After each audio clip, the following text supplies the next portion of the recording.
we've seen those incrementally increase over the last number of years. Ambulances in Winnipeg are taking several more minutes to respond to life-threatening injuries, an issue that stems from staffing challenges and a lack of ambulances. The Winnipeg Fire Paramedic Service is currently responding to medical emergencies within 8 minutes and 59 seconds, the target response time set by the service.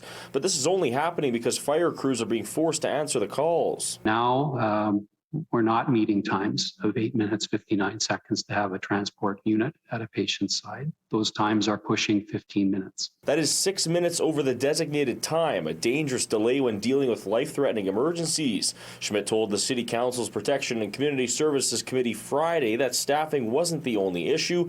There are also not enough ambulances. When we have situations where we go into a weekend where we have 1 or 0 physical ambulances available as spares to put into service, that's very concerning. Ryan Sneath, Deputy Chief of Fire and EMS Operations, says the service needs 11 new ambulances. The enhanced low acuity triage process is to make us more efficient as an operation.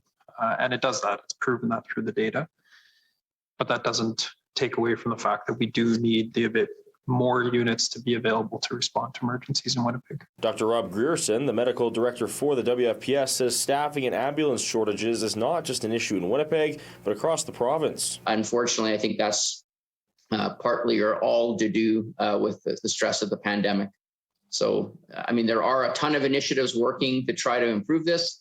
And it's going to take some time to make the dramatic changes that I think people are asking for. Terry Brow with the Brandon Fire and Emergency Services says residents in rural Manitoba are also waiting for ambulances longer than they have ever before. We go daily, what we call almost like a blackout, where we have no ambulances available for hours every day, just because our 2 ambulances are tagged right up. SCHMIDT says the added workload is also taking a toll on firefighters. We either have to relocate units, fire units, in order to mitigate that time, or we have to dispatch a unit from a further station in order to respond as the first in crew. In Winnipeg, Alex Karpa, City News.